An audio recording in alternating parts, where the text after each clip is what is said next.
উনি জানতে চেয়েছেন যে আমরা দেখি বিভিন্ন জায়গাতে বিভিন্ন দেশে কোরবানির সাথে আকিকা দেওয়ার একটা প্রবণতা আছে বা দেওয়া হয় বিভিন্ন জায়গায়, কোরবানির ভাগের সাথে আকিকা দেওয়া যাবে কি?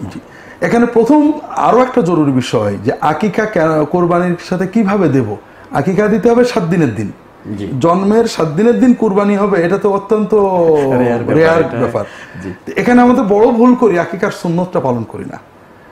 আকিকার 7 দিনের দিন কুরবানি, এই জন্মের 7 দিনের দিন আকিকা দিতে হবে। কারণ কি, জন্মের আনন্দ তো নগদ করতে হবে। আমার সন্তান জন্মেছে, আমি তখন আনন্দ না করে 2 বছর পরে করবো, এটা খুবই দুঃখজনক। এটা সন্তানের হক নষ্ট করা হয়।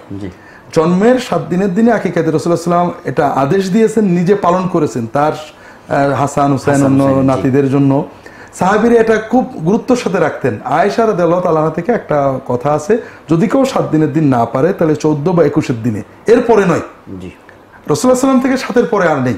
আমরা 7 থেকে ধরে রাখি, আনন্দটা নগদ হোক। আর এই নগদ আনন্দ করলে কুরবানির সাথে ভাগ দেওয়ার কোনো সুযোগই থাকে না। 7 দিন পর, 7 দিনের মধ্যে যদি মোহতারাম কেউ দিতে না পারে, তাহলে এটা কি পরে আর কেউ দিবে না? 14 দিনের দিন অথবা 21 দিনের দিন, এটাও না পারলে পরে দেওয়া বৈধ। এক্ষেত্রে আকিকার সুন্নতটা আদায় হবে, কিন্তু সময়ের সুন্নতটা নষ্ট হয়ে যাবে। এটা হলো প্রথম বিষয়। দ্বিতীয় হলো যে রাসূলুল্লাহ সাল্লাল্লাহু আলাইহি ওয়াসাল্লাম আকিকার জন্য স্পষ্টভাবে 1টা বা 2টো ছাগল দিতে বলেছেন, ছাগল, দুম্বা, ভেড়া এই জাতীয়। তা আমরা সেখানে অংশ নিতে যাব কেন? মোটামুটি এটা একটা জানের বিনিময়ে একটা জান, এবং একটাই দিতে বলেছেন অথবা 2টো দিতে বলেছেন, একটার ভিতরে ভাগ করতে বলেননি। তৃতীয় হলো সাহাবায়ে কেরামগণ এরকম ভাগ করতেন না।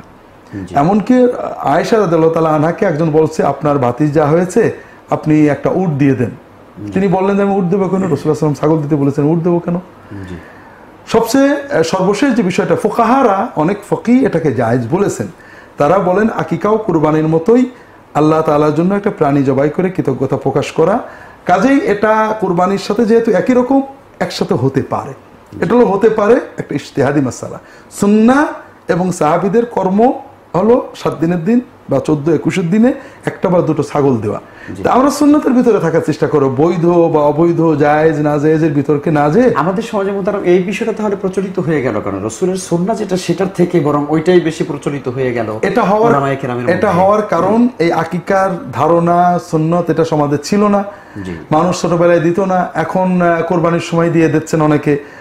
আর আলেমরা জায়েজ বলতে, জায়েজটা যে সুন্নতের ব্যতিক্রম হতে পারে, অনেক বিষয় ফকিরা জায়েজ বলেছেন।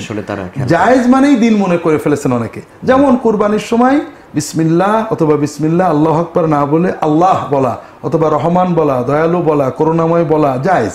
এটা তো কুরবানি জবাই হয়ে যাবে, এটা জায়েজ। তার মানে এটা সুন্নত নয়। অর্থাৎ কেউ যদি হঠাৎ এটা করে ফেলে হয়ে যাবে। কিন্তু দুর্ভাগ্যবশত এই ধরনের জায়েজটাকে আমরা দিন মনে, জায়েজ কাজে ওটাই করতে হবে না, সুন্নতটা করতে পারে, জায়েজটা বিপদে পড়লে করা যাবে।